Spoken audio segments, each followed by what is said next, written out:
Students, आज हम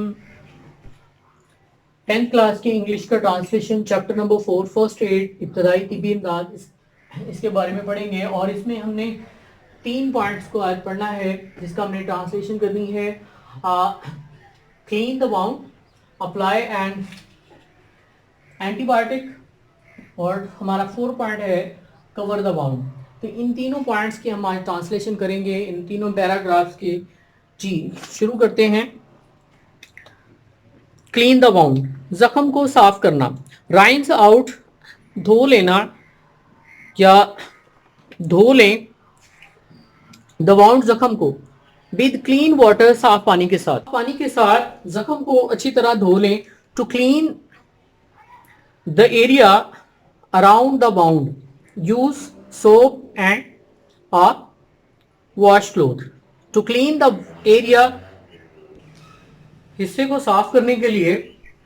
around the wound, जख्म के इर्द गिर्द। जख्म के इर्द गिर्द के हिस्से को साफ करने के लिए यूज सोप, साबुन का इस्तेमाल करें। एंड वॉश क्लोथ, द धुला हुआ कपड़ा इस्तेमाल करें। जख्म के हिस्से को साफ करने के लिए साबुन का इस्तेमाल या धुला हुआ कपड़ा इस्तेमाल करें। बट लेकिन soap can irritate the wound, so try to keep it out of the actual wound. But लेकिन soap can irritate, सोजिश पैदा कर सकता है। the wound, जख्म में।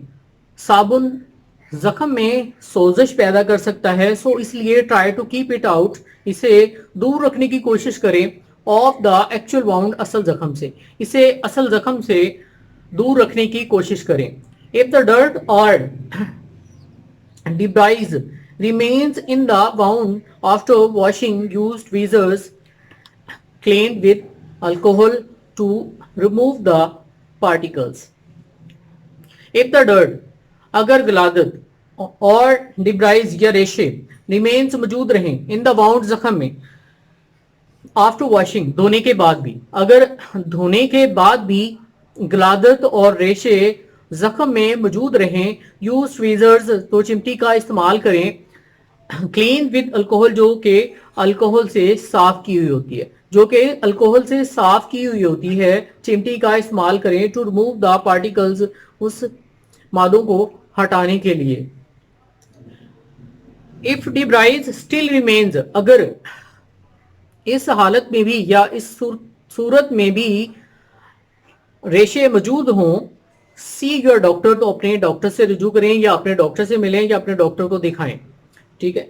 थ्रू क्लीनिंग, सफाई के बायस, रिड्यूस, कम हो जाती है। द रिस्क, खतरा, यानी कि खतरा कम हो जाता है। ऑफ इन्फेक्शन, खराबी का। एंड टेटनस, और तशन्नुज का। सफाई के बायस तशन्नुज और खराबी का खतरा कम हो जाता है। जी नेक्स्ट पॉइंट है हमारा अप्लाई एन एंटीबायोटिक, एंटीबायोटिक का इस्तेमाल। जी इसके बारे में पढ़ते हैं, इसका ट्रांसलेशन करेंगे। After you clean the wound, जख्म को धोने के बाद। अप्लाई अ थिन लेयर, तो पतली तह इस्तेमाल करें। Of an antibiotic cream, antibiotic cream की। और ऑइंटमेंट या मरहम की। ठीक है। टू हेल्प कीप, दूर रखने के लिए, या टू हेल्प कीप, रखने के लिए। और ऑइंटमेंट या मरहम। टू हेल्प कीप, रखने के लिए। द सरफेस मॉइस्ट, सतह को तर करने के लिए। जी तो कहता है कि जख्म को धोने के बाद एंटीबायोटिक क्रीम या मरहम की पतली तह इस्तेमाल करें, जख्म की सतह को तर रखने के लिए। जी the products don't make the wound heal faster. The product, ये पैदावार या ये चीजें, do not make the wound, जख्म को नहीं बनाती। हील फास्टर, मुंदबिल होने के, यानी कि मुंदबिल होने के अमल को तेज नहीं करती। ये तमाम चीजें जख्म के मुंदबिल होने के अमल को या ठीक होने के अमल को तेज नहीं करती। बट दे कैन हेल्प, लेकिन ये मदद दे सकती हैं। योर बॉडी, आपके जिस्म को। नेचुरल हीलिंग प्रोसेस, कुदरती अमल को तेज करने में। वर्क फास्ट यानी कि काम करके, तेजी से काम करके, लेकिन ये आपके जिस्म को सेहतयाब करने के कुदरती अमल को तेज करने में मदद दे सकती हैं। सर्टन इंग्रेडिएंट्स, बाज अज्जा इन सम ऑइंटमेंट्स, कुछ मरहमों में बाज अज्जा कैन कॉज वजह बन सकती हैं आ मिल्ड रैश, मामूली वर्म की, इन सम पीपल कुछ लोगों में, बाज अज्जा कुछ मरहमों में जो कि कुछ लोगों में मामूली बर्न की वजह बन सकती हैं। बाज अज्जा जो कुछ मरहमों में शामिल होती हैं और कुछ लोगों में मामूली वर्म की वजह बन सकती हैं। इफ अ रैश अपीयर्स, अगर कोई मामूली वर्म नमूदार हो जाए, स्टॉप यूजिंग द ऑइंटमेंट, तो मरहम का इस्तेमाल रोक दें। जी, तीसरा पॉइंट इसका है कवर द वाउंड, जख्म को ढांपना। बैंडेजेस कैन हेल्प कीप, पट्टियां मदद दे सकती हैं, द वाउंड क्लीन, जख्म को साफ रखने में, and keep harmful bacteria out, या नुकसान पहुंचाने वाले बैक्टीरिया को दूर रखने में। पट्टियां जख्म को साफ रखने में और नुकसानदेह बैक्टीरिया को दूर रखने में मदद दे सकती हैं।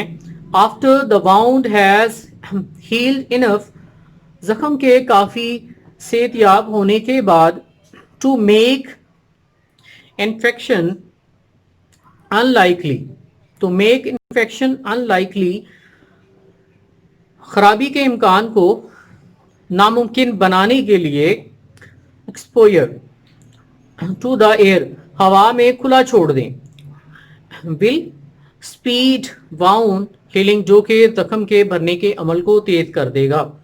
ठीक है कि जख्म के काफी सेहतयाब होने के बाद खराबी के इम्कान को नामुमकिन बनाने के लिए जख्म को हवा में खुला छोड़ दें, जो कि जख्म को भरने के अमल को तेज कर देगा।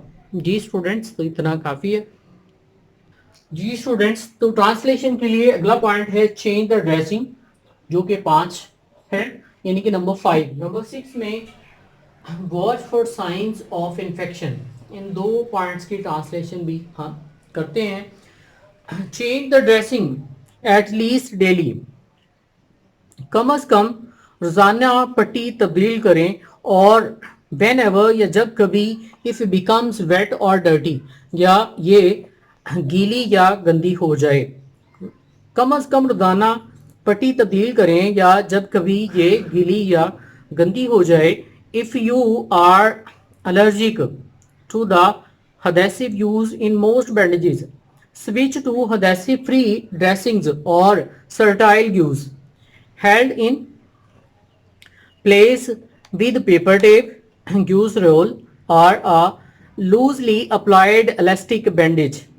जी, इसका ट्रांसलेशन करते हैं कि इफ वी और एलर्जिक, अगर आपको मुवाफिक ना हो, to the adhesive used in most bandages, यानी कि चिमटने वाली पट्टी, adhesive चिमटने वाली पट्टी या चिमटने वाली मरहम, यूज्ड इन मोस्ट बैंडेजेस, जो कि अक्सर पट्टियों में इस्तेमाल होती है। अगर आपको मुवाफिक ना हो चिमटने वाली मरहम जो कि अक्सर पट्टियों में इस्तेमाल होती है, switch to adhesive free dressings, तो इसे ना चिमटने वाली पट्टी से बदल लें और सर्टाइल यूज या पट्टी के जरासीम से पाक जालीदार पट्टी से held in place with paper tape, जिसको कागज की टेप के साथ उसकी जगह पर लगाया जाता है या बांध किया जाता है, यूज रोल या पट्टी के रोल से, और लूजली अप्लाइड इलास्टिक बैंडेजेस या लचकदार ढीलेपन से लगाई जाने वाली पट्टी से। जी, तो इसका बामुहावरा ट्रांसलेशन, अगर आपको इस चिपकने वाली मरहम मुवाफिक नहीं आती जो कि अक्सर पट्टियों में इस्तेमाल होती है, तो इसको तब्दील करके कागज की टेप, पट्टी के रोल या ढीलेपन से बांधी जाने वाली लचकदार पट्टी से ना चिमटने वाली पट्टी या जरासीम से पाक जालीदार पट्टी से बदल कर बांध लें। These supplies generally are available at pharmacies. These supplies یہ تمام اشیاء generally عام طور پر are available دستیاب ہیں at pharmacies فارمیسیوں پر. یہ تمام اشیاء عام طور پر فارمیسیوں پر دستیاب ہیں. Watch for signs of infection. خرابی کی علامات کو دیکھنے کے لیے see your doctor. اپنے ڈاکٹر سے ملیے. If the wound is not healing. اگر زخم صحت یاب نہیں ہو رہا اور یا you notice any redness, increasing pain, dryness, warmth or swelling. If you notice اگر آپ دیکھیں any redness کوئی سرخی, increasing pain یا درد کا بڑھنا, dryness پانی کا نکلنا, warmth تپش اور swelling یا سوزش. اگر زخم صحت یاب نہیں ہو رہا یا آپ کوئی سرخی, درد کا بڑھنا, پانی کا نکلنا, تپش یا سوزش دیکھیں تو اپنے ڈاکٹر سے ملیے. جی اسٹوڈینٹس تھینک یو سو مچ. جتنا ٹرانسلیشن ہم نے آج کور کیا ہے تو اس کو آپ ورڈز میننگ کے ساتھ اچھے طریقے سے پڑھیں. پہلے ورڈز میننگ کو تیار کریں, اس کو 2 سے 3 مرتبہ ریوائز کریں, اس کے بعد ٹرانسلیشن کو جو ہے آپ یہاں سے دیکھ کر ایک دفعہ پڑھیں. لیکن یہ ہے کہ جہاں آپ کو پرابلم پیش آتی ہے کہ آپ کو جو ہے نا اس کے میننگ کلیئر نہیں ہوتے, ٹھیک ہے, پھر آپ اپنی کی بک کے ساتھ کنسلٹ کریں یا پھر اس لیکچر کو بار بار سنیں, تو اس سے آپ کی جو ہے وہ پریکٹس بھی ہوگی اور آپ کا لیسن آپ کو پری کلیئر کرنے میں بھی آسانی ہوگی. تھینک یو سو مچ. اللہ حافظ.